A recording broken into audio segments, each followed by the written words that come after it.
Picture this, July 20th, 1969. 650 million people around the world are watching Neil Armstrong step onto the surface of the moon. It's one of the most incredible technological achievements in human history, broadcast live into living rooms across the planet. In a modest house in Salt Lake City, a 63-year-old man sits alone in his living room, watching the grainy black and white images flickering across his television screen. His wife walks into the room and finds him there, staring at the broadcast with tears streaming down his face. She asks him what's wrong, and he says something that doesn't make any sense at first. This makes it all worthwhile. Before I wasn't too sure.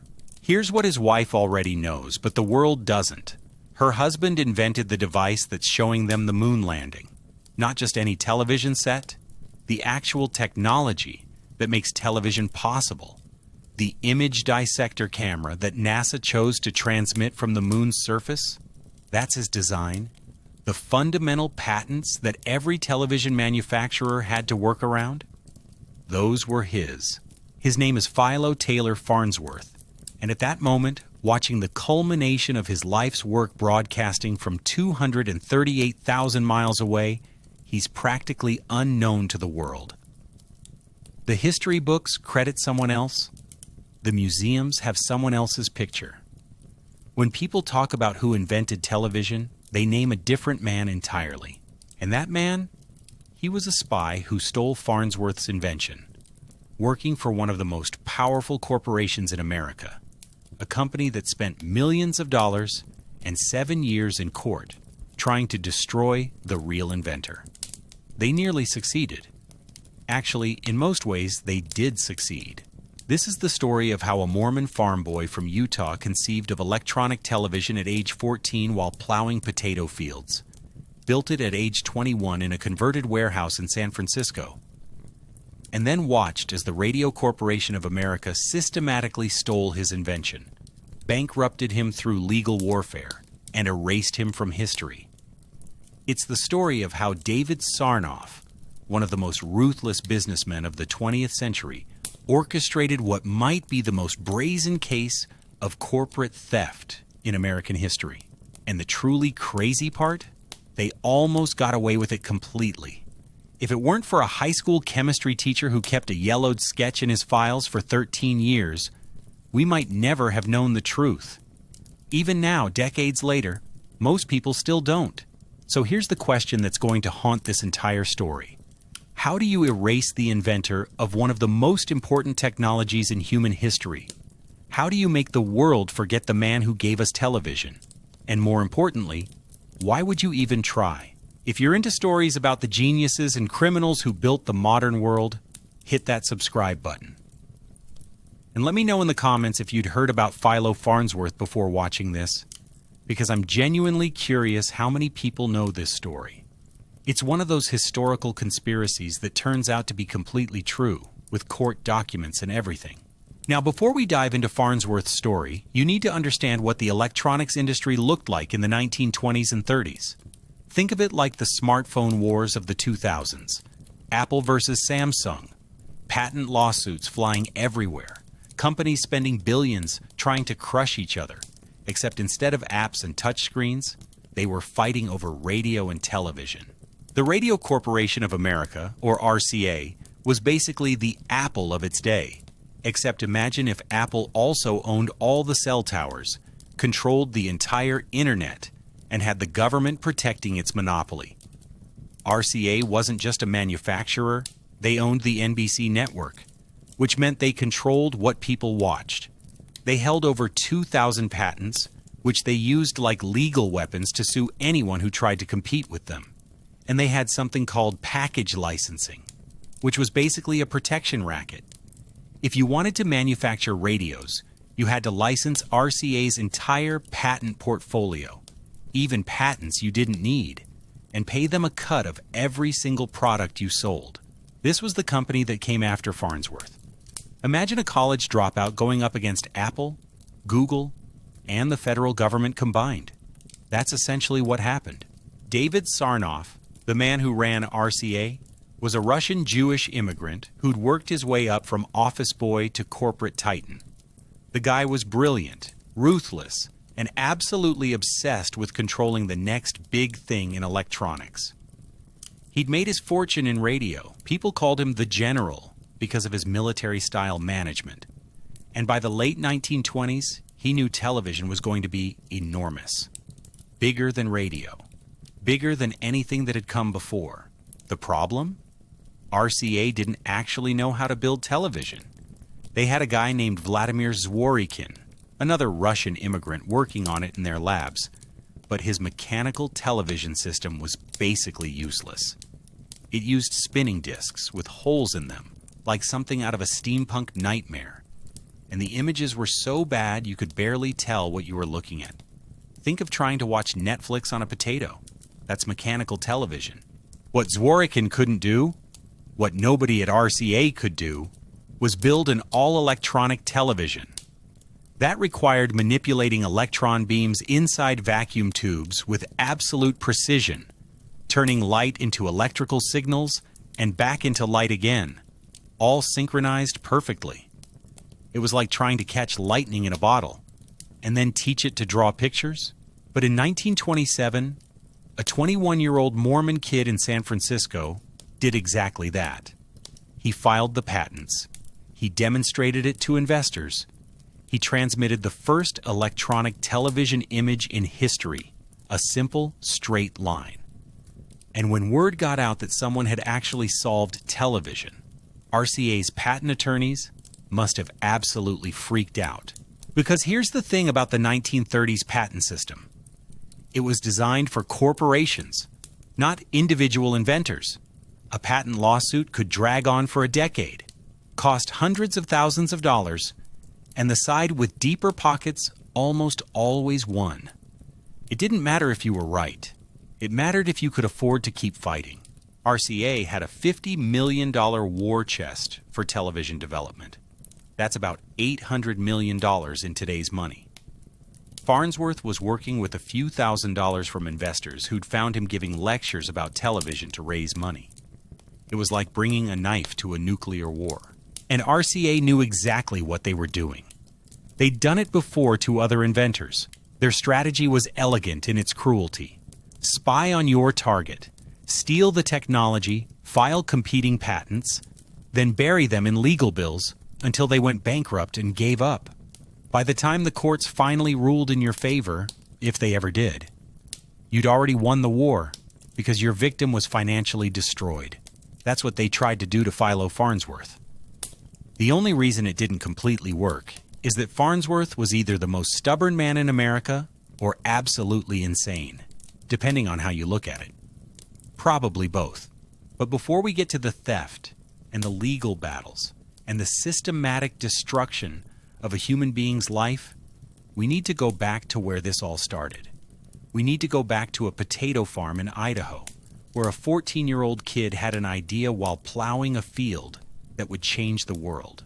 Philo Taylor Farnsworth was born on August 19, 1906, in a log cabin near Beaver, Utah. Yes, an actual log cabin that his Mormon pioneer grandfather had built.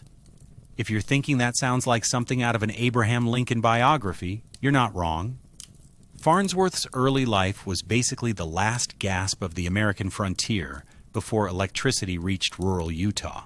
His parents, Louis and Serena Farnsworth, were devout members of the Church of Jesus Christ of Latter-day Saints, which meant they believed in hard work, large families, and the conviction that America was a promised land. Philo was the oldest of 5 children, which meant he had responsibilities: farm work, taking care of his younger siblings, the kind of childhood where you're basically an adult by age 12. But here's the thing about Philo. From the moment he could read, he was absolutely obsessed with science. His father would later say that Philo read every science magazine he could get his hands on, and when he ran out of those, he'd read the encyclopedia. The whole encyclopedia, for fun. When Philo was 11, his family moved to a farm near Rigby, Idaho, chasing the promise of better land and more opportunities. For young Philo, The most exciting thing about this new farm wasn't the land or the house. It was that the place had electricity. We're talking 1917 here, and most of rural America was still using kerosene lamps and hand pumps. But this farm had a Delco generator in the basement that powered actual electric lights. Philo spent hours in that basement, taking apart the generator, figuring out how it worked, putting it back together. His mother would find him down there at 2 in the morning, surrounded by wires and tools, completely absorbed. When the generator broke, which happened regularly, 11-year-old Philo would fix it. His father, who knew nothing about electricity beyond flipping a switch, basically put his son in charge of all things electrical on the farm. This was when Philo started having the dream. He told his family that someday he was going to send pictures through the air using electricity, just like radio sent sound. His relatives thought it was cute. His father thought maybe the boy was reading too many science magazines, but Philo was dead serious. By age 14, he'd become obsessed with the idea of television. There were these radio magazines that occasionally mentioned something called electrical vision. Scientists in Europe and America were trying to transmit images using spinning discs with holes drilled in them. But even the magazine articles admitted it barely worked. The images were tiny, blurry, and required massive mechanical equipment that broke down constantly. Philo decided that using mechanical spinning discs was idiotic. If you wanted to transmit images electronically, you needed to do it with pure electronics. No moving parts, just electrons moving at the speed of light. And that's when it happened. The moment that would eventually lead to everything. The invention, the patents, the theft, the conspiracy, all of it.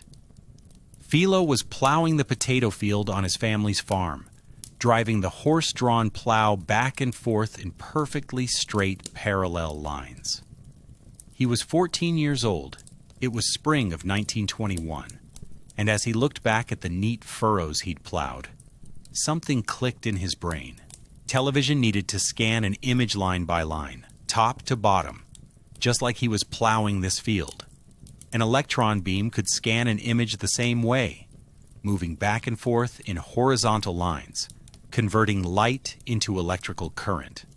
Then, at the receiving end, another electron beam would scan in perfect synchronization, converting the electrical signal back into light.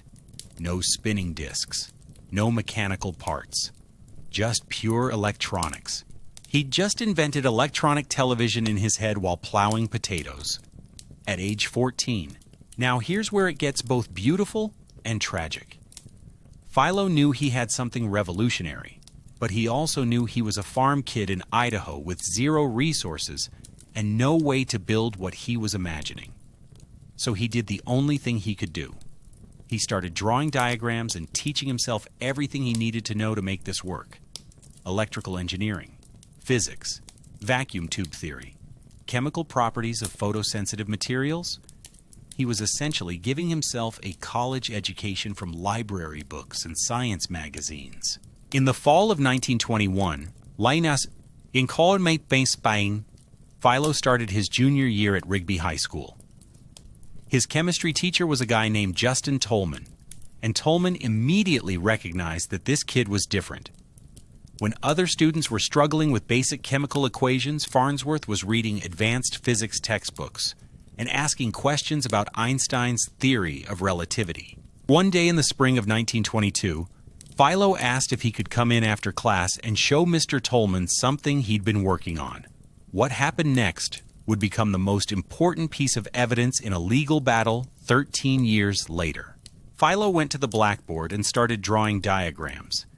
He showed Tolman how you could use a vacuum tube with a photoelectric coating to convert an image into electrical signals, line by line, using electron beams. He explained how you'd need to synchronize the transmitting and receiving ends. He drew cross-sections of the tubes to describe the chemical compounds you'd need, worked out the basic physics on the blackboard. Tolman, who had a degree in chemistry and had taught for years, was absolutely stunned. This was a 16-year-old farm kid describing a complete television system that hadn't been invented yet. Tolman asked Philo where he'd gotten this information. Had he read it in a magazine? Seen it in a book? Philo said no. He'd figured it out himself while plowing the potato field. He wanted to know if Mr. Tolman thought it would actually work. Tolman looked at the diagrams on the blackboard and said something like, "I think you might have something here." Then he did something that would turn out to be absolutely crucial. He took out a piece of paper and asked Philo to draw the diagrams again while he copied them down. He dated the paper, had Philo sign it, and put it in his personal files. That piece of paper, that yellowed sketch of electronic television drawn by a 16-year-old farm boy on a spring day in 1922, would eventually prove to be the smoking gun that destroyed RCA's entire case. But that's jumping ahead. For now, Philo was just a bright kid with a brilliant idea and absolutely no way to pursue it. His father died suddenly in 1924 when Philo was just 18. The family lost the farm. Philo had to drop out of college after one semester at Brigham Young University because they couldn't afford it. He took whatever jobs he could find, selling radio parts, working as a janitor, anything to help support his mother and siblings. But what nobody knew was that this grieving teenager was sitting on an idea that would revolutionize human communication. And he wasn't going to let it go, no matter what it cost him. By 1925, Philo Farnsworth was 19 years old, working dead-end jobs in Salt Lake City, and absolutely consumed by the television idea that refused to leave his brain. He'd lie awake at night visualizing the electron beams, working through the math in his head, imagining the tubes he'd need to build. It was like having an invention trapped inside your skull with no way to get it out.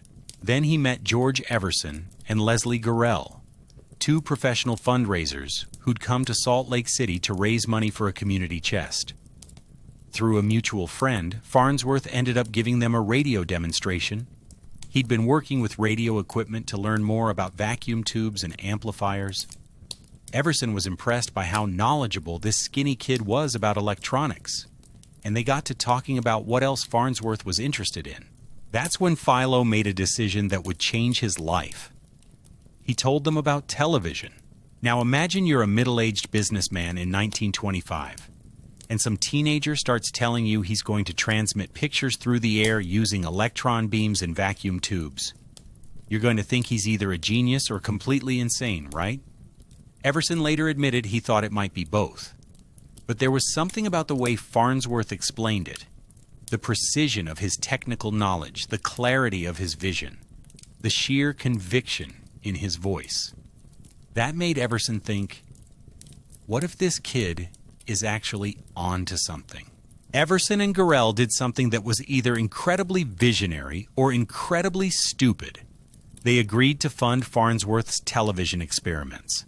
They scraped together $6,000, which was a lot of money in 1925, equivalent to about $95,000 today.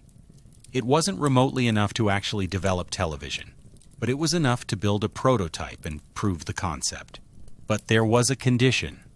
Farnsworth had to move to Los Angeles where Everson and Gurrell were based, and he had to work full-time on television. No distractions, no side jobs. Just pure focus on making this crazy idea work. Philo agreed immediately, but there was a complication. He'd met a girl named Elma Pem Gardner, and he was in love with her. They'd been dating for a year, and the thought of moving to Los Angeles without her was unbearable.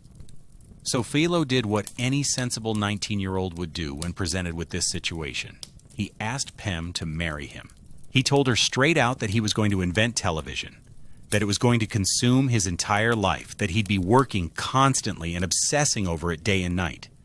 He told her that television was basically going to be the other woman in their marriage, and that if she couldn't handle that, she shouldn't marry him. Pem, who was 17 years old and apparently either madly in love or completely fearless, said yes anyway.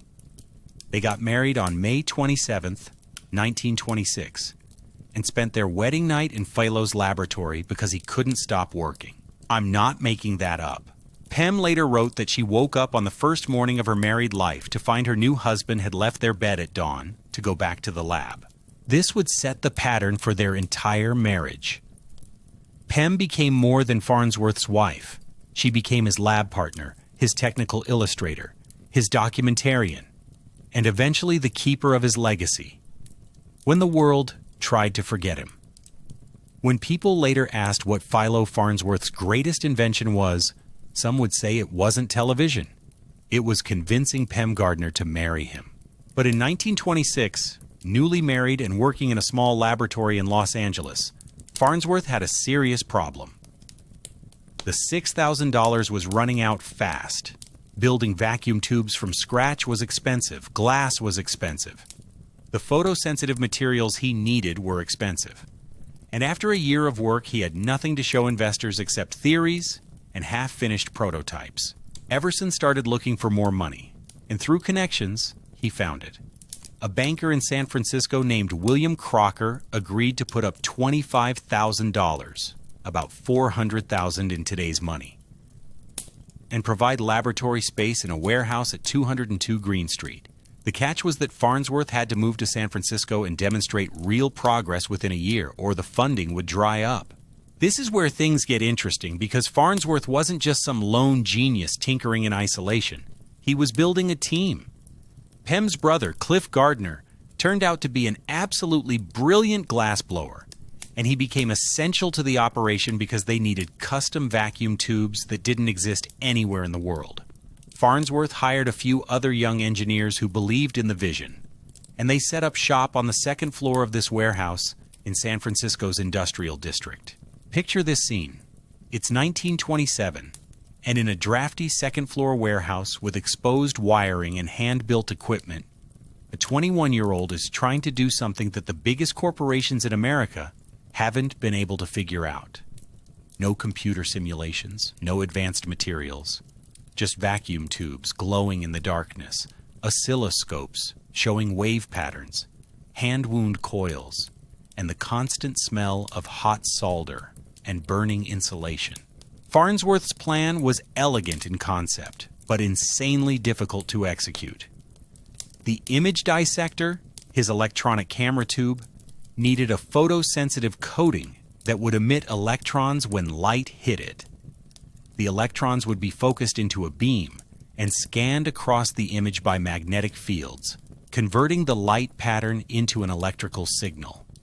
At the receiving end, another tube would reverse the process, converting the electrical signal back into light. It sounds simple when I describe it like that, but the actual engineering was nightmarishly complex. The vacuum inside the tubes had to be nearly perfect. Even trace amounts of air would scatter the electron beam. The photosensitive coating had to be exactly the right thickness and composition. The magnetic fields had to be precisely calibrated.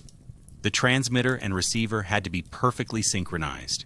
And Farnsworth had to invent all of this from scratch, with no precedent, no instructions, no manual.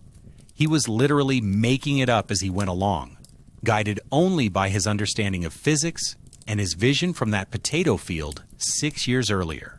The first few months were nothing but failures. Tubes would shatter, coatings would flake off, electron beams would scatter. Signals would be too weak to detect. Money was hemorrhaging out of the bank account, and Crocker was getting nervous.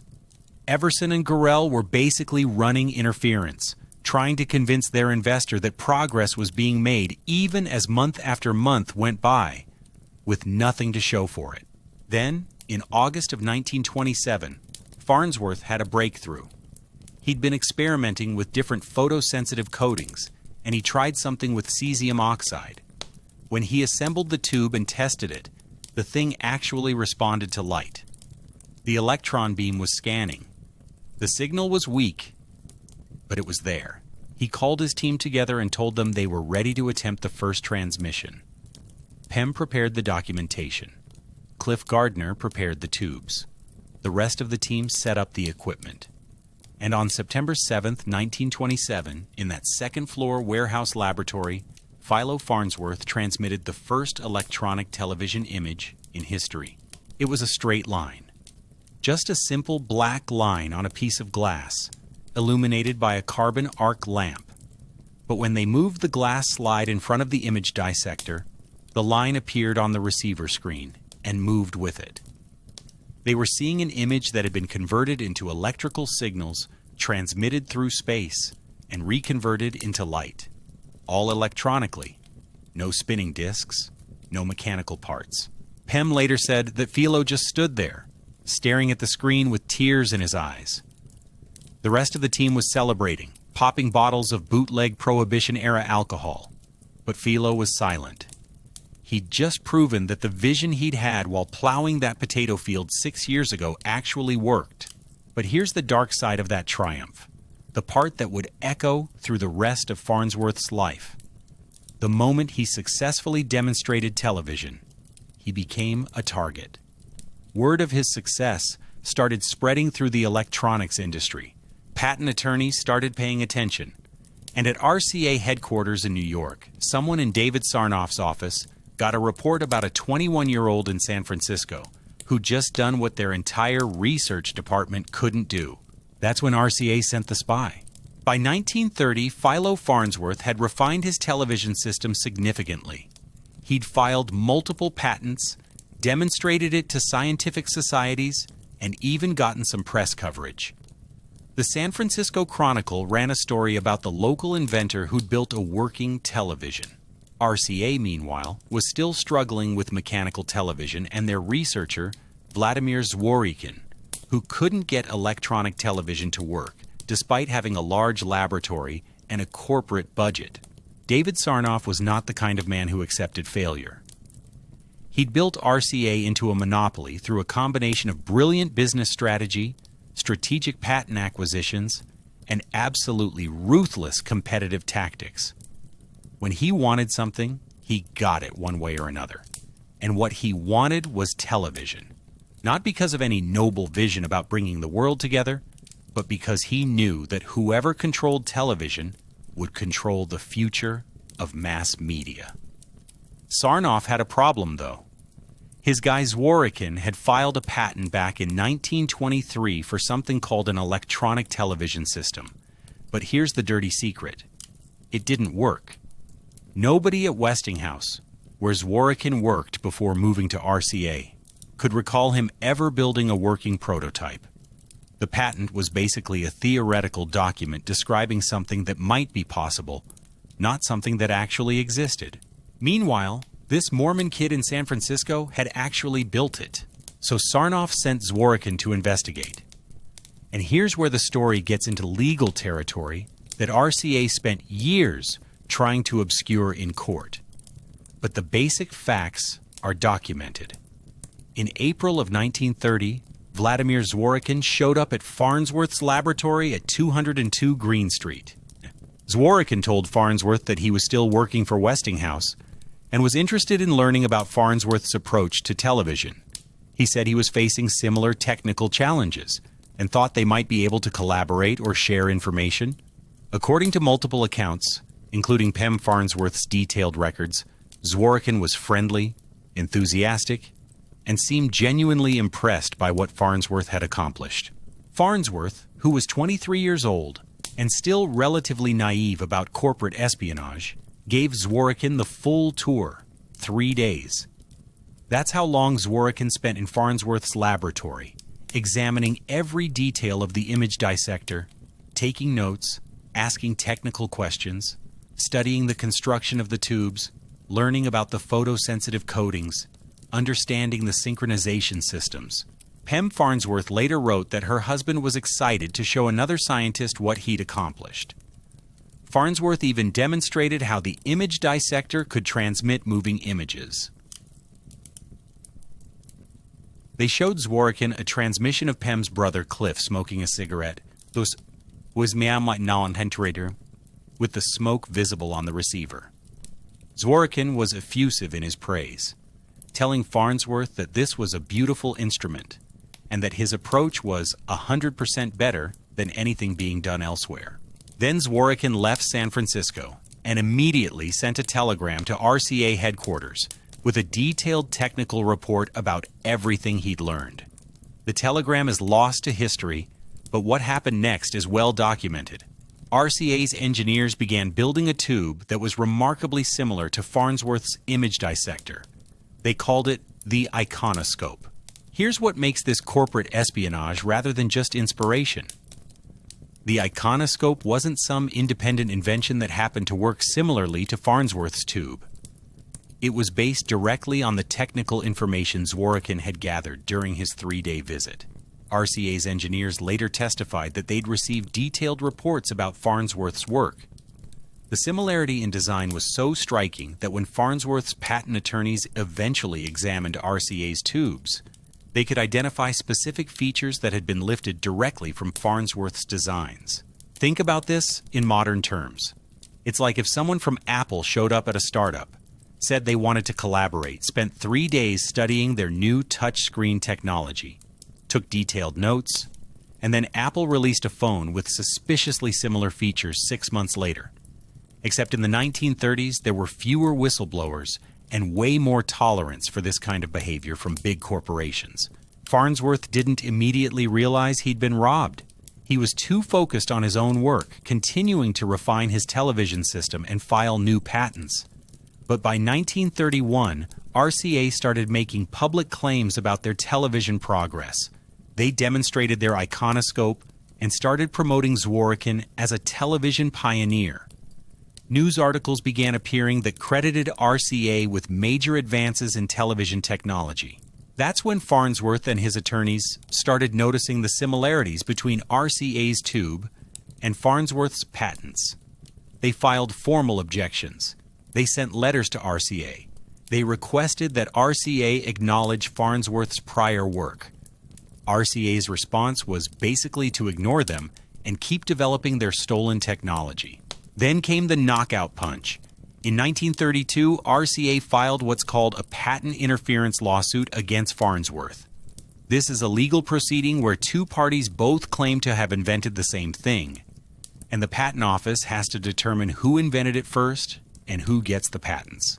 RCA's claim was based on Zworykin's 1923 patent, that theoretical document describing a television system he'd never actually built. RCA argued that Zworykin had conceived of electronic television first, that his 1923 patent proved it, and therefore RCA owned the fundamental patents for television, not Farnsworth. If RCA won this case, Farnsworth's patents would be invalidated.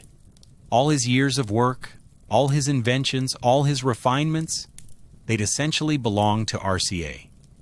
He'd get nothing, zero. And RCA knew exactly what they were doing. Because patent interference lawsuits aren't decided quickly. They drag on for years, involving endless depositions, expert witnesses, technical documentation, court appeals. They're extraordinarily expensive. RCA had a patent litigation war chest of millions of dollars. Farnsworth was working with whatever money he could scrape together from investors.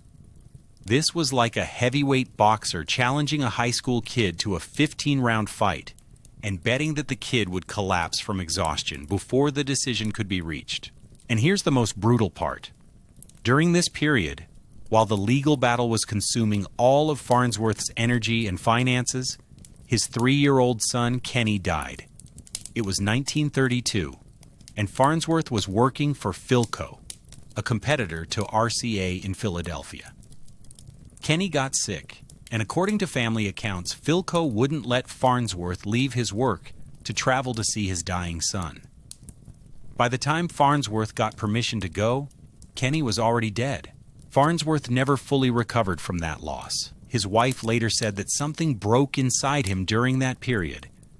The combination of losing his son, fighting this endless legal battle, and watching RCA steal his invention while claiming credit for it. This is when the depression and drinking started, behaviors that would eventually destroy him. But in 1933, Farnsworth was still fighting. He couldn't afford to give up, both because his financial backers were counting on him, and because, and this is important, he was absolutely convinced he was right. He knew he'd invented television. He had the patents, he had the witnesses, he had the documentation. What he didn't know yet was that he had something else. That yellowed piece of paper from 1922 sitting in Justin Tolman's personal files in Idaho, that would blow RCA's case to pieces. The patent interference trial between Farnsworth and RCA officially began in 1934, and it quickly became one of the most important intellectual property cases of the decade. At stake wasn't just the technical question of who invented television. It was the entire future of the television industry. Whoever won these patents would control the technology that would reshape human culture for the next century. RCA's case was built on Vladimir Zworykin's 1923 patent and his testimony that he'd been working on electronic television since the early 20s. They brought in expert witnesses, engineers who testified about Zworykin's research at Westinghouse, technical documents describing various experiments. Their lawyers, and RCA had an army of them, presented Zworykin as a pioneering scientist who'd been working on this problem for years, while Farnsworth was still a farm kid in Idaho. Farnsworth's attorney, Donald Lippincott, knew he was outmatched in terms of resources, but he also knew something that RCA didn't. Farnsworth had documentation dating back to 1922 that predated Zworykin's patent by a year. The problem was that the documentation was a sketch on a piece of paper made by a high school student. Would it hold up in court? Would the patent office examiner believe that a 16-year-old farm boy had actually invented television? The trial got technical fast. Both sides brought in engineers to explain electron beams, photoelectric effects, vacuum tube construction, scanning techniques. The patent office examiner had to wade through thousands of pages of technical testimony, trying to understand who had actually invented what and when. RCA's strategy was to overwhelm Farnsworth with the sheer volume of their technical documentation and the prestige of their corporate research. They presented Zworykin as a credentialed scientist with a formal education and years of research experience. They portrayed Farnsworth as a self-taught tinkerer who might have made some contributions but was building on Zworykin's foundational work. This is where corporate power comes into play in ways that go beyond just the courtroom. RCA controlled NBC, which meant they controlled a massive media outlet. News stories about the television patent battle tended to present RCA's perspective more favorably. Academic researchers who received grants from RCA or did consulting work for them testified in support of Zworykin's claims. It wasn't just a legal battle, it was a war for narrative control. But then Lippincott pulled out the smoking gun. He called Justin Tolman to testify. Tolman, Farnsworth's old chemistry teacher from Rigby High School, took the stand and told the story of that day in spring of 1922, when his 16-year-old student had come in after class to show him diagrams of electronic television. Tolman produced the yellowed piece of paper he'd saved for 13 years, with Farnsworth's signature and Tolman's date notation. The paper showed a clear diagram of an image dissector-style tube, with electron beams scanning an image line by line, converting light to electrical signals. It predated Zworykin's patent by a full year, and it wasn't some vague sketch. It was a detailed technical diagram that showed Farnsworth understood the fundamental principles of electronic television when he was 16 years old. RCA's attorneys tried to discredit Tolman.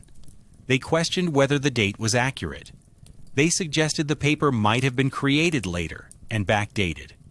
They argued that a high school sketch couldn't be considered valid evidence of invention, but Tolman was unshakable. He was a respected teacher with no financial stake in the outcome. He'd kept the paper purely because he thought it was remarkable that one of his students had such an interesting idea. There was no reason for him to lie. The examiner also looked at something else. The question of whether Zworykin's 1923 patent had ever resulted in a working device. RCA brought in witnesses who claimed to remember Zworykin demonstrating television at Westinghouse in the early 1920s. But under cross-examination, their memories got fuzzy. Nobody could produce photographs of the device. Nobody had documentation of actual transmissions. Nobody could explain why, if Zworykin had working television in 1923, it took him another 7 years and a visit to Farnsworth's laboratory before RCA could build anything that functioned. Farnsworth's side, meanwhile, had ironclad documentation. They had Tolman's sketch from 1922. They had Farnsworth's patent applications from 1927 with detailed technical drawings. They had photographs of working demonstrations. They had witness testimony from investors and engineers who'd seen Farnsworth's television in operation years before RCA claimed to have anything functional. The case dragged on for months, consuming Farnsworth's time, energy, and finances. Every day in court meant another day not working on improving the technology. Every legal bill meant less money for laboratory equipment. Every month of uncertainty meant investors getting nervous about whether they'd backed the right horse.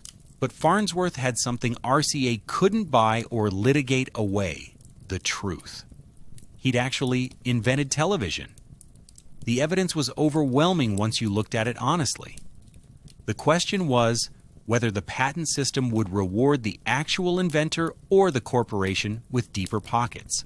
On October 4th, 1935, after more than 3 years of litigation, the Patent Office issued its ruling. The decision was clear and unambiguous. Philo T. Farnsworth was the undisputed inventor of electronic television. The examiner ruled that Zworykin's 1923 patent was merely theoretical and that Farnsworth had been the first to actually reduce the invention to practice. Farnsworth won, completely. His patents were validated. RCA's interference claim was rejected. The farm boy from Idaho had beaten one of the most powerful corporations in America in a fair fight. Pem later wrote that when they got the news, Philo was stunned. He'd been fighting for so long that he'd almost forgotten what victory would feel like. They celebrated that night, finally allowing themselves to believe that the nightmare was over, that justice had prevailed, that the truth had won out. But here's the thing about winning against corporations like RCA. They don't accept defeat. They adjust their strategy.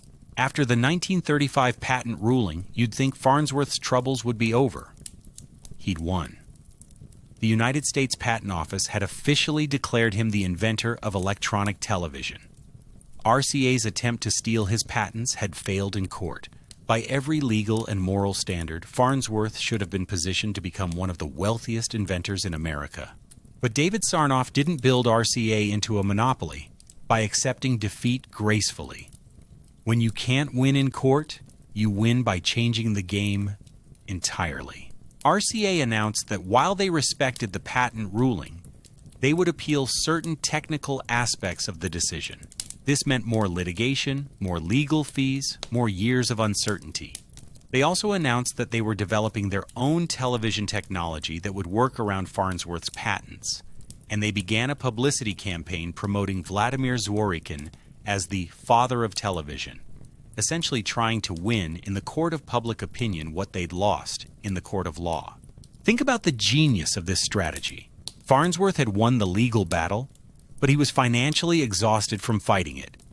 He'd spent 3 years in depositions and courtroom testimony instead of working on improving his technology.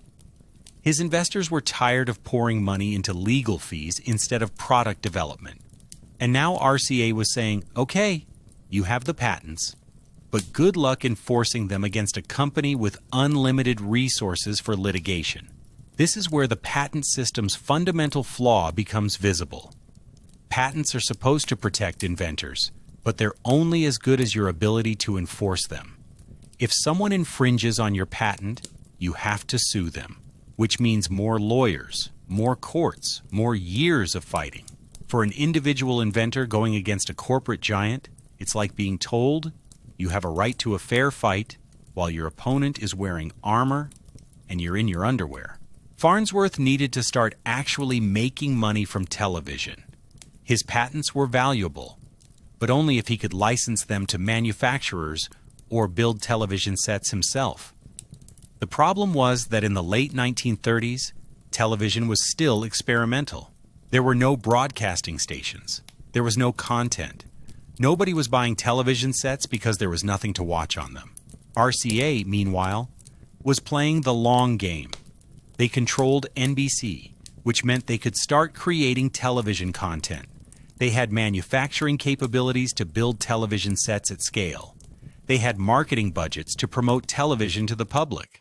All they needed was to wait out Farnsworth's patents. Here's where the timing gets absolutely brutal. Farnsworth filed his key patents in 1927.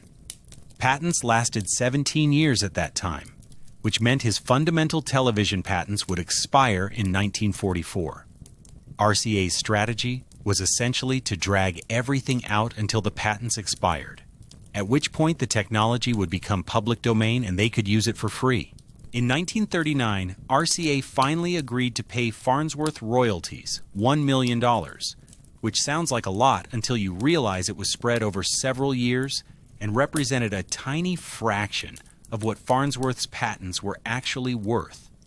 More importantly, RCA structured the deal so that it would pay off once television became commercially viable, which they had full control over timing since they owned the network. This is the only time in RCA's history that they paid royalties to an outside inventor. David Sarnoff had a policy of never paying for patents.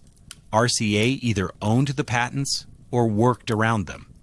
The fact that they paid Farnsworth at all is actually proof of how fundamental his patents were. They couldn't build electronic television without using Farnsworth's inventions, but $1 million for inventing television? For comparison, that would be like the inventor of the smartphone getting a one-time payment of a few $1,000,000, while Apple and Samsung make billions. It was insulting given the significance of what Farnsworth had invented. And then history delivered another crushing blow: World War II. In 1941, the United States entered the war, and all television development stopped. The factories that would have been building television sets were converted to building military equipment. The engineers who would have been improving television technology were working on radar and communication systems. The broadcasting experiments were suspended. The entire television industry went on pause. This pause lasted until 1946, and here's the timeline that destroyed Farnsworth. His key patents, filed in 1927, expired in 1944, right in the middle of the war, when nobody was building television sets. By the time the war ended and television manufacturing ramped up, Farnsworth's patents were in the public domain. The post-war television boom made fortunes for manufacturers. RCA became one of the most valuable companies in America. Television transformed culture, politics, entertainment, everything. But Farnsworth got essentially nothing from it because his patents had expired just before the market exploded. You could argue this was just bad luck, unfortunate timing, the random cruelty of history. But Farnsworth and his supporters believed, and the timeline supports this, that RCA deliberately delayed the commercial development of television until they knew Farnsworth's patents were close to expiration. Why spend millions paying royalties when you can just wait a few more years and use the technology for free? The stress of all this, combined with the loss of his son earlier, broke something fundamental in Farnsworth's psyche. In 1939, the same year RCA finally agreed to pay him royalties, Farnsworth had a complete nervous breakdown. He retreated to a farm in Maine, far from the electronics industry, and spent months trying to recover from what years of legal warfare and corporate theft had done to him. Pem later wrote about finding him sitting alone in the dark, drinking, talking about how they'd stolen everything from him. Not just the money, that was bad enough, but the credit, the recognition, the place in history. RCA's publicity machine was working overtime to promote Zworykin as television's inventor. Newsreel showed Sarnoff at the 1939 World's Fair, introducing television to amazed crowds, being hailed as a visionary who was bringing this miracle technology to America. Nobody mentioned Philo Farnsworth. The farm boy who'd actually invented television was being erased from his own story while he watched it happen, powerless to stop it. There's a concept in corporate warfare that goes beyond patents and courtrooms: narrative control. It doesn't matter who actually invented something if the public believes someone else did it. And in the 1940s and 50s, RCA had one of the most powerful narrative control mechanisms in human history. They owned NBC. Think about what that means. They owned a television network. They controlled what millions of people watched. They could produce documentaries, news segments, and entertainment programming that presented their version of history. When they wanted to promote David Sarnoff as the visionary who brought television to America, they could broadcast that message directly into people's living rooms. This is what happened to Farnsworth's legacy. While he was alive, while the people who'd witnessed his invention were still around to testify to the truth, RCA engaged in a systematic campaign to rewrite television's origin story. They weren't subtle about it. They just had so much power that subtlety didn't matter. In 1947, RCA released promotional materials calling Vladimir Zworykin the father of television. Magazine articles, carefully placed with journalists who relied on RCA for access and advertising revenue, repeated this claim. Academic papers, often written by researchers with connections to RCA, credited Zworykin with fundamental innovations that actually came from Farnsworth. Corporate histories of television development simply omitted Farnsworth entirely, or relegated him to a footnote as someone who made contributions to television's development. The 1952 edition of the Encyclopedia Britannica listed Zworykin as television's inventor. The 1958 World Book Encyclopedia did the same. Television history documentaries in the 1960s featured Zworykin and Sarnoff prominently, while barely mentioning Farnsworth. Museum exhibits about television's history displayed RCA equipment and credited their engineers. This wasn't an accident or a misunderstanding. It was a deliberate strategy. RCA had billions of dollars invested in being seen as the company that invented television. Their entire corporate brand was built on technological innovation and visionary leadership. Admitting that they'd stolen their foundational technology from a farm kid in Utah would be devastating to that image. So they didn't admit it. They just kept promoting their version of events until it became the accepted history. Farnsworth watched all of this happen while struggling with depression and alcoholism. He tried to correct the record occasionally, giving interviews to journalists who bothered to track him down, writing letters to encyclopedias and museums. But what's one inventor's voice against a media empire? Pem became increasingly bitter about it, especially as she watched her husband's health deteriorate. She kept meticulous records, boxes of documentation, evidence of everything that had happened. She gave interviews whenever anyone asked, desperately trying to keep the truth alive. But in the 1950s and 60s, who was listening to the wife of an unknown inventor when RCA was broadcasting its version of history to millions of viewers every night? The truly tragic part is that Farnsworth kept inventing. Even after everything, the theft, the legal battles, the nervous breakdown, the financial losses, he couldn't stop himself. He developed an early nuclear fusion device called the fusor. He worked on radar components during the war. He invented an infrared telescope. He filed over 300 patents in his lifetime. The man's brain just wouldn't stop seeing solutions to problems. But none of these later inventions brought him the recognition that television should have. They didn't make him wealthy. They didn't restore his place in history.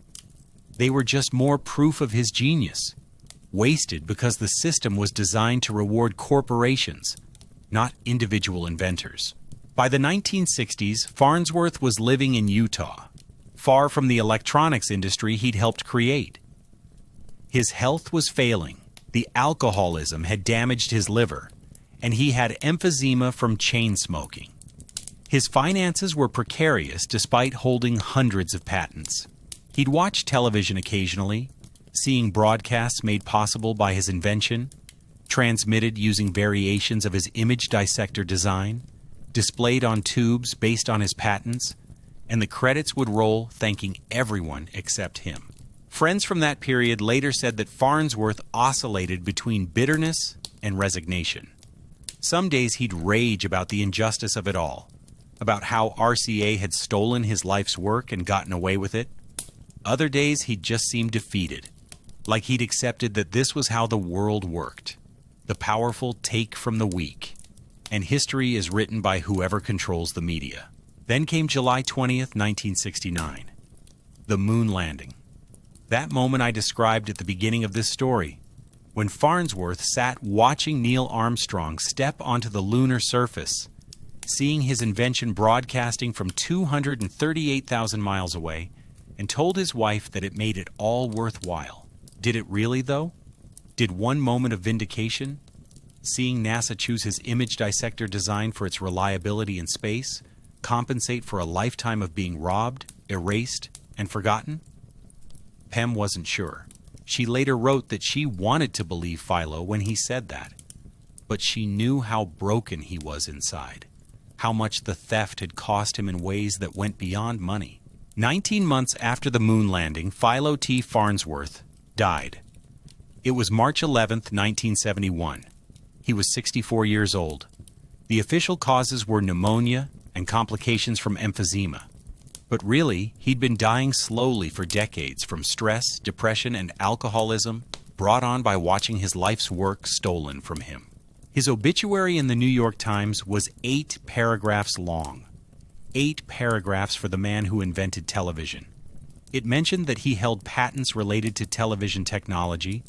It noted that he'd been in legal battles with RCA. It didn't call him the inventor of television, because by 1971, most people still believed that was Zworykin, or Sarnoff. 4 months after Farnsworth died, David Sarnoff died. His obituary was front-page news. It was thousands of words long. It called him a visionary, a pioneer, the man who brought television to America. His funeral was attended by corporate titans and government officials. Presidents sent condolences. The media, much of which depended on RCA for their advertising revenue, eulogized him as one of the great businessmen of the 20th century. 2 men died within months of each other. One actually invented television. The other stole it. Guess which one history remembered? But here's where this story takes an unexpected turn, because sometimes the truth refuses to stay buried. It might take decades. It might require people who weren't even alive during the original events to dig it up. But eventually, light finds its way through the cracks. Pem Farnsworth, who outlived her husband by 35 years, became the guardian of his legacy. She didn't have RCA's money or media empire, but she had something they didn't: primary sources. She had the documentation, the photographs, the letters, the patent filings, the court transcripts. She had the truth, and she was determined that someday it would be recognized. In the 1970s and 80s, television historians started doing actual research instead of just repeating RCA's corporate propaganda. Academic researchers began examining the patent records and trial transcripts. They interviewed people who'd worked with Farnsworth. They compared the dates and the technical evidence. And slowly, a consensus began to emerge among serious historians. Farnsworth was the real inventor, and RCA had engaged in a massive, decades-long cover-up. This didn't happen overnight. RCA still had influence. They'd merged with NBC and other corporations, creating media conglomerates with billions of dollars at stake in maintaining certain narratives. But by the 1990s, enough independent research had accumulated that the historical record began to shift. In 1990, Utah commissioned a statue of Philo Farnsworth to place in the United States Capitol as one of their 2 representatives in the National Statuary Hall. Each state gets 2 statues, representing their most significant historical figures. Utah chose Brigham Young, the Mormon pioneer, and Philo T. Farnsworth, the inventor of television. That statue stands there today in the Capitol Rotunda, a permanent memorial to the man RCA tried to erase from history. The Television Academy, which runs the Emmy Awards, posthumously inducted Farnsworth into their Hall of Fame. Museums started correcting their exhibits. Encyclopedia entries were rewritten, textbooks were updated. the official historical record slowly began to acknowledge what patent courts had ruled in 1935. Farnsworth invented television. But here's what's frustrating about this delayed vindication. It came too late for Farnsworth to see it. He died thinking he'd been forgotten, that the theft had succeeded, that history would record someone else as television's inventor. All the recognition, all the acknowledgement, all the corrected history books came after he was dead. And even today, in the 21st century, if you ask random people who invented television, most still don't know Farnsworth's name. They might say they're not sure, or they might remember something about RCA, or they might guess at some random inventor they heard about in school. The propaganda worked so well for so many decades that even after being corrected, it still echoes in cultural memory. There's a bigger lesson here about how corporate power shapes historical memory. RCA didn't just steal Farnsworth's technology, they stole his place in history by controlling the narrative for 40 years. By the time historians corrected the record, most of the people who'd actually witnessed the invention were dead. The truth became something you had to dig for in archives and patent records, not something everyone just knew. This happens more often than we realize. How many other inventors, scientists, artists, and innovators have been erased from history by more powerful interests? How many times has the official story been a corporate-sponsored fiction designed to protect profits and reputations? In Farnsworth's case, in court statistik, we eventually learned the truth because Pem Farnsworth preserved the evidence, and historians did their job. But how many stories are lost forever because nobody kept the receipts, nobody challenged the official narrative, nobody cared enough to dig for the truth? The other disturbing aspect is how the patent system failed. Farnsworth had patents, he had legal protection, he won in court, and it didn't matter. RCA's legal strategy of delay, obfuscation, and attrition meant that by the time justice prevailed, the victory was meaningless. The patents expired before television became commercially viable, so Farnsworth got essentially nothing while RCA made billions. This should terrify anyone who believes in intellectual property rights or thinks the patent system protects inventors. It demonstrably doesn't when you're up against a corporation with infinite resources for litigation. Patents are supposed to give inventors a monopoly on their inventions for a limited time, allowing them to profit from their innovation. But if a big corporation can delay enforcement for decades, the patent becomes worthless. Modern patent trolls, entities that buy patents just to sue for infringement, are terrible. But they exist partly because the patent system is so broken that individual inventors have no other way to enforce their rights. You need deep pockets to fight patent litigation, so inventors either sell their patents to trolls or just give up entirely. Farnsworth tried to fight directly, and it destroyed him. The television industry today is worth hundreds of billions of dollars globally. Streaming services, content creation, advertising, manufacturing, all of it traces back to Farnsworth's invention. The man who made all of that possible died broke and forgotten. That's not just an individual tragedy. It's a systemic failure that reveals how innovation actually works versus how we pretend it works. We tell ourselves comforting stories about lone geniuses, inventing world-changing technologies, and being rewarded with wealth and recognition. The reality is often much darker. Lone geniuses invent world-changing technologies, and then powerful corporations steal them through legal warfare and propaganda campaigns, leaving the inventors with nothing but patents that aren't worth the paper they're printed on. Let's talk about what Farnsworth actually invented and why it mattered so much that RCA was willing to destroy a man's life to steal it. Before Farnsworth, the only television systems that existed were mechanical. They used spinning discs with holes drilled in them, invented by a Scottish engineer named John Logie Baird. These mechanical systems could transmit crude images, but they were fundamentally limited. The image quality was terrible. Think of watching video through a screen door in a fog. The discs had to spin incredibly fast, which made them noisy, unreliable, and prone to breaking down. And the faster you wanted to improve image quality, the bigger and faster the disc needed to be, which quickly became mechanically impossible. Mechanical television was a dead end. Anyone with serious technical knowledge could see that. If television was going to become a viable consumer product, it needed to be all electronic.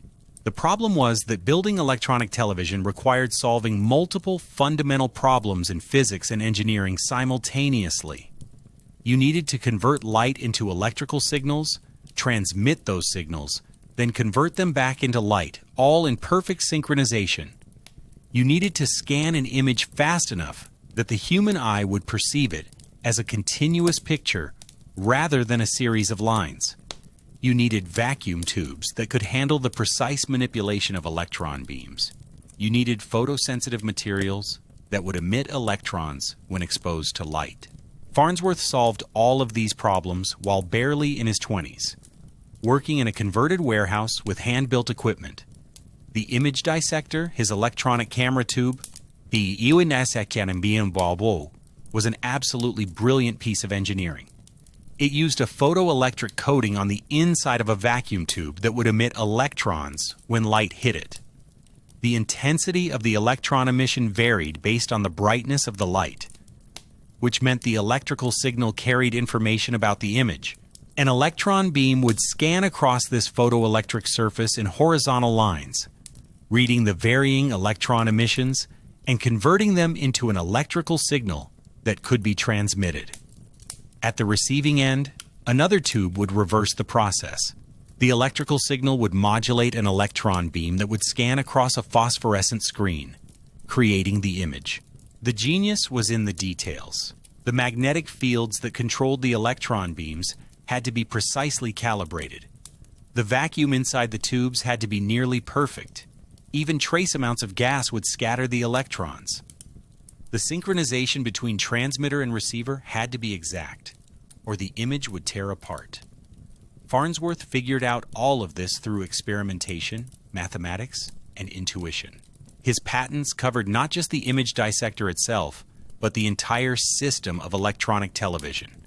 The scanning methods, the synchronization techniques, the electron beam manipulation, the amplification circuits.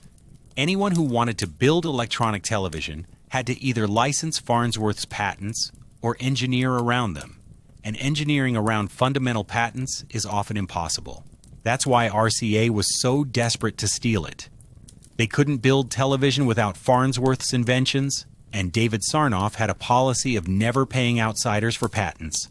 So they stole the technology, claimed their employee Zworykin had invented it first, and bet that they could outlast Farnsworth in court. The social impact of television is almost impossible to overstate. It transformed politics. Kennedy versus Nixon was decided partly by their television debate appearances. It changed culture. The civil rights movement succeeded partly because television brought images of Southern violence into Northern living rooms. It revolutionized entertainment. Suddenly, everyone was watching the same shows, sharing the same cultural references. It changed how we receive news, how we advertise products, how we spend our leisure time. Television created the monoculture of the mid-20th century and then fragmented it in the late 20th century. It made fortunes for networks, advertisers, content creators. It created entirely new industries. Broadcast journalism, television production, cable networks, now streaming services. The economic impact runs into the trillions of dollars over the decades since television became ubiquitous. And the man who invented it got $1 million in royalties that were paid reluctantly and only after years of litigation. There's a philosophical question buried in all this about who actually deserves credit for inventions. Farnsworth invented the fundamental technology, but RCA developed it into a commercial product. Farnsworth's image dissector was brilliant engineering, but it took teams of engineers at RCA and other companies to refine it into something you could manufacture at scale. Television as we know it was built by thousands of people over decades, from camera operators to content creators to transmission engineers. So who deserves to be called the inventor of television? The person who had the fundamental insight and built the first working prototype? Or the corporation that turned it into a mass-market product? Most historians and patent attorneys would say Farnsworth because without his fundamental patents, none of the rest would have been possible. He solved the core technical problem. Everything else was engineering refinement and business development. That's important work, but it's not invention in the same sense. But there's another way to think about this that's less flattering to everyone involved. Maybe television is actually a warning about the dark side of technological progress. Farnsworth originally envisioned television as an educational tool that would bring the world together, spreading knowledge and understanding across borders. He was an idealist who thought his invention would help humanity. What did we actually do with television? We used it to sell products, manipulate political opinions, and broadcast mindless entertainment. The medium that was supposed to elevate humanity became the vast wasteland of the famous FCC chairman's speech. We took one of the most powerful communication technologies ever invented and used it primarily to sell soap and broadcast sitcoms. Farnsworth himself became disillusioned with television later in life. Pem wrote that he would sometimes sit watching TV broadcasts and mutter about how this wasn't what he'd intended. This wasn't what he'd worked so hard to create. He'd imagined television bringing educational content to rural areas, showing people things they'd never see otherwise, expanding minds and fostering understanding. Instead, it became a commercial medium optimized for advertising revenue. That disillusionment, combined with being robbed of credit and compensation, contributed to his depression and drinking. He couldn't even take pride in how his invention was being used, because he hated what television had become. There's a counter-argument that television did do some of what Farnsworth hoped. Educational programming, documentary content, broadcast news, these did expand access to information. The moon landing that Farnsworth watched in 1969 was exactly the kind of collective human experience he'd dreamed about. 650 million people simultaneously sharing a moment of wonder and achievement. But you have to weigh that against the manipulation, the commercial exploitation, the lowest common denominator content optimized for ratings and advertiser appeal. Television's impact on democracy is arguably negative. It made politics into performative entertainment, turned elections into beauty contests, gave demagogues a tool to bypass traditional media gatekeepers. Farnsworth invented the technology that would eventually give us both Sesame Street and reality television, both the Civil War documentary and cable news shouting matches. He probably would have preferred we never figured it out. If you're paying attention to the technology industry today, Farnsworth's story should sound disturbingly familiar.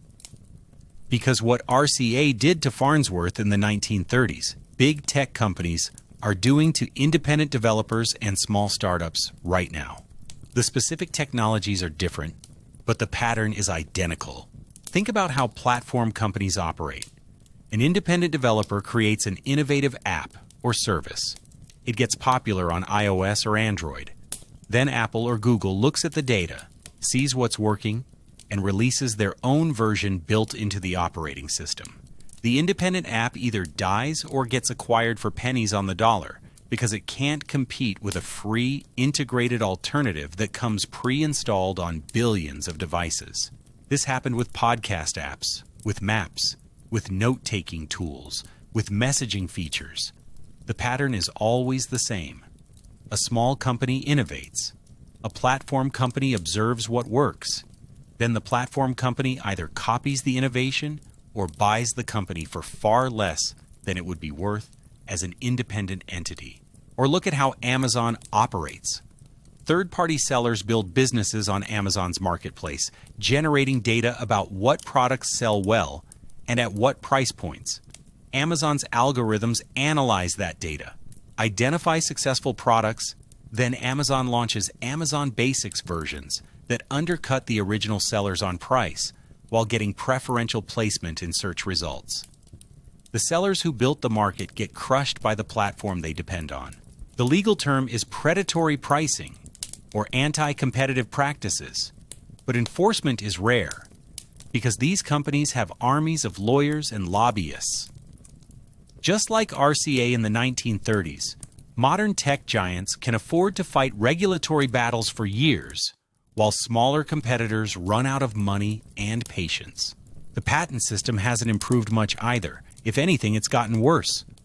Patent trolls buy up portfolios of patents just to sue for infringement, extracting settlements from companies that don't want to fight expensive court battles. Meanwhile, actual inventors still struggle to enforce their patents against well-funded corporations. The cost of patent litigation has skyrocketed.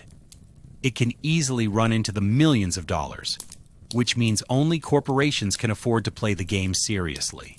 There's also the modern equivalent of RCA's narrative control. Platform monopolies over information distribution. Google controls search results. Facebook controls social media feeds. These companies can effectively determine what information reaches the public, what stories get amplified, what narratives become accepted as truth. It's the same power RCA had with NBC, just on a vastly larger scale. When a tech company wants to rewrite its history, bury unfavorable stories, or promote its version of events, it has tools that Sarnoff could only dream about.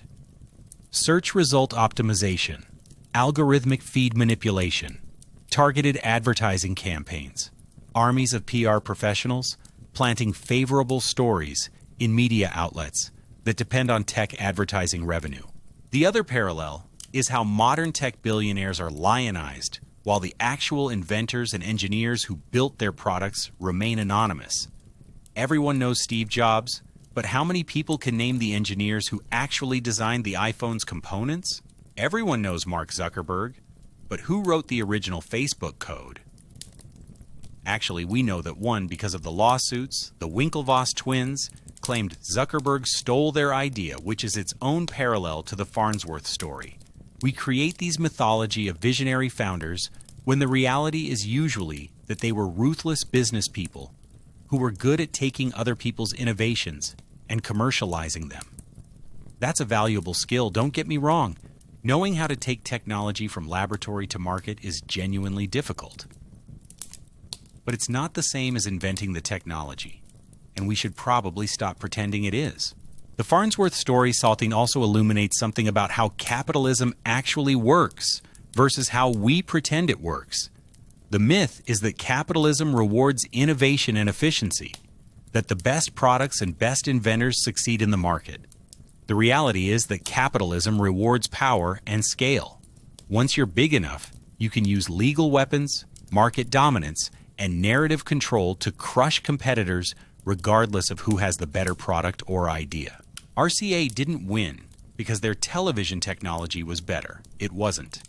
They won because they had more money, more lawyers, better political connections, and control over the distribution network. Market forces didn't select for the best innovation. They selected for the most powerful corporation. You see this same dynamic today with acquisitions of potential competitors. Facebook didn't buy Instagram and WhatsApp because they wanted to integrate the technology. They bought them to eliminate competitive threats. Google didn't buy YouTube because they couldn't build video hosting. They bought it because YouTube was becoming a rival for advertising revenue. These aren't market-driven outcomes. They're monopolistic consolidation disguised as business strategy. Another modern parallel, the way tech companies use terms of service and platform rules to appropriate user-generated content and data. When you upload content to YouTube, you grant them a license to use it however they want. When you post on social media, the platform can use your data to train AI models, target advertisements, or sell to third parties. It's a more subtle form of what RCA did. Instead of stealing an invention outright, they create legal frameworks where they own everything you create using their platform. The most depressing parallel is how little has changed in terms of government oversight. In the 1930s, the federal government knew RCA was operating as a monopoly and largely didn't care. Because RCA served national interests in competing with European communications companies. Today, the government knows that big tech companies are operating as monopolies and largely doesn't care because they serve national interests in competing with Chinese tech companies. The players change, the specific technologies change, but the fundamental dynamic remains the same. Powerful corporations use legal and economic weapons to crush smaller innovators. Governments enable this because they depend on domestic corporations to compete globally. And individual inventors get destroyed trying to protect their work. If Philo Farnsworth were alive today, he'd probably be trying to defend his patents against patent trolls while watching YouTube videos about how someone else invented what he built. The specific details would be different, but the essential story would be exactly the same. So here we are, at the end of this story, and you have to ask yourself, was justice eventually served? Did the truth win out in the end? In a narrow sense, yes. The historical record has been corrected. Serious historians acknowledge Farnsworth as the inventor of electronic television. His statue stands in the United States Capitol. The Television Academy inducted him into their Hall of Fame. Museums have updated their exhibits. If you search for who invented television today, you'll find articles that mention Farnsworth's name alongside or even before Zworykin's. But let's be honest about what that actually means. Farnsworth died broken, alcoholic, and forgotten, watching his invention spread across the world while someone else took credit for it. He spent the last decades of his life in depression, drinking heavily, unable to take pride in his creation because it had been stolen from him in every way that mattered, financially, historically, emotionally. The recognition that came afterward was symbolic, not substantive. A statue, a Hall of Fame induction, corrected encyclopedia entries. These are nice gestures, but they didn't restore what was taken from him. They didn't give him back the decades of life lost to litigation and depression. They didn't compensate his family for the poverty they endured, while RCA made billions from his invention. They didn't let him live to see his name properly honored. Pem Farnsworth, who outlived her husband by 35 years, became the guardian of his legacy, fighting until she died in 2006 to make sure people knew the truth. That's a heroic effort, and she succeeded in many ways. But think about what it cost. A woman spending the last 4 decades of her life trying to correct the record about her husband's stolen invention instead of just living her life. That's not justice. That's forcing the victims to do the work of restoration, while the perpetrators suffer no consequences. David Sarnoff died wealthy, respected, and celebrated. RCA became one of the most successful corporations in American history before eventually being acquired and broken up. The engineers and executives who participated in the theft of Farnsworth's technology faced no professional or legal consequences. Nobody went to jail. Nobody paid meaningful restitution. The system rewarded the theft and punished the victim. You can draw your own conclusions about what this says about how our society actually works versus how we pretend it works. We tell ourselves that innovation is rewarded, that intellectual property rights protect inventors, that the legal system provides justice, that history remembers the deserving. The Farnsworth story proves that all of those statements are often false. The truth about invention is that it's only the first step. You also need the ability to defend your invention legally, the resources to develop it commercially, the political connections to navigate regulatory systems, and the narrative control to ensure your version of history gets recorded. Farnsworth had the invention, but lacked everything else. RCA had everything else, but lacked the invention, so they just stole it and used their advantages in every other domain to make the theft stick. There's a bitter irony in how this story ends.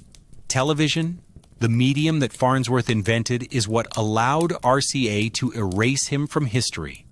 They used control over NBC to promote their narrative about television's origins. The same technology that could have immortalized Farnsworth instead buried him. because the people who controlled the medium weren't interested in historical accuracy. They were interested in corporate image and profit margins. Modern streaming services and YouTube have created some space for counter-narratives, which is partly how you're learning this story now. The internet has democratized information distribution in ways that make it harder for corporations to completely control narratives. That's progress, I suppose. But it's cold comfort to Farnsworth and the countless other inventors who were destroyed before the internet gave us alternative ways to tell their stories. If you take one thing from this story, it should be skepticism about official narratives. When you hear about who invented something or who deserves credit for an innovation, ask yourself, who's telling this story? And what do they gain from this particular version of events? The first version of history you hear is often the one written by whoever has the most power to broadcast it, not the one supported by the most evidence. The second thing you should take from this is awareness of how the patent system actually functions. Patents are supposed to protect inventors, but in practice, they often just provide legal weapons for corporations to fight each other while individual inventors get crushed in the crossfire. If the system were working as intended, Farnsworth would have become wealthy from his invention, and RCA would have paid fair market rates to license his technology. Instead, the system enabled a war of attrition that destroyed the inventor while barely inconveniencing the corporation. And the final thing, and this is maybe the most important, is recognition of how many Philo Farnsworths are out there right now, having their work stolen, their contributions erased, their lives destroyed by more powerful interests. This isn't a historical curiosity. It's a pattern that continues today. The specific technologies change, but the dynamics of power remain constant. Some of these people are fighting back through lawsuits and public campaigns. Most are probably just giving up, crushed by legal costs and overwhelming power differentials. Some are probably drinking themselves to death like Farnsworth did, watching their innovations spread across the world while someone else's name is on them. We don't hear about these people because they lack the resources to tell their stories, and the corporations that destroy them have every incentive to keep things quiet.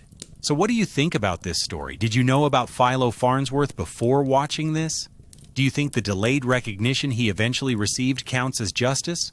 Or is it just a symbolic gesture that lets us feel better about a fundamentally unjust outcome? Let me know in the comments what you think. And if you're interested in more stories about the geniuses and criminals who built the modern world, the real, messy, complicated history that doesn't make it into the sanitized corporate versions, hit that subscribe button. There are so many more stories like this: inventors who got erased, innovations that were stolen, historical narratives that turn out to be propaganda. History is way more interesting and way darker than the version we were taught in school. Hit that like button if you found this story interesting or infuriating or both. Share it with someone who thinks capitalism always rewards innovation and patents always protect inventors. Use the comments section to tell me what inventor or innovator you want to hear about next. I guarantee there are dozens more stories like Farnsworth's waiting to be told. And maybe, just maybe, if enough of us know these stories, if enough of us recognize the patterns and call them out, we can start changing the system that makes them possible. Probably not, but it's worth a shot, right?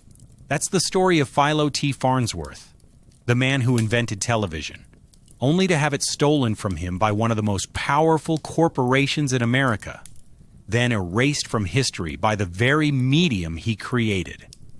It took 40 years and his death before the truth finally emerged. But at least the truth did emerge, eventually. That's something. Not much, but something. On the moon's surface, in July 1969, a television camera based on Philo Farnsworth's image dissector technology transmitted images of humanity's first steps on another world. NASA had chosen Farnsworth's design for its reliability and precision. 650 million people watched those images on television sets.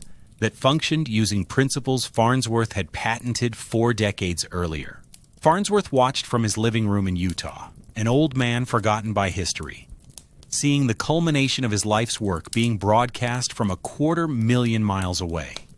When asked how it felt, he said it made it all worthwhile. 1 year later, he was dead. David Sarnoff died 4 months after Farnsworth, celebrated as a visionary.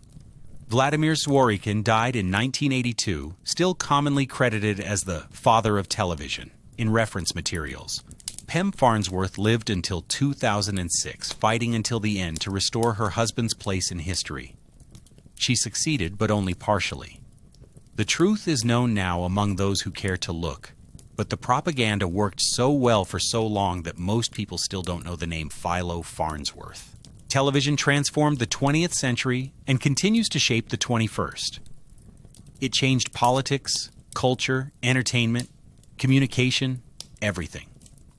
The technology exists because a 14-year-old Mormon farm boy had an idea while plowing a potato field in Idaho, then spent his life making that idea real. The company that stole his invention is long gone, broken up by antitrust regulators decades too late. The executives who orchestrated the theft are dead. The lawyers who fought the patent battles are dead. The judges who ruled on the cases are dead. But television remains, built on a foundation of theft and injustice, broadcasting into billions of homes worldwide. Every time you turn on a television, you're using Philo Farnsworth's invention. Most people just don't know his name. Maybe they should.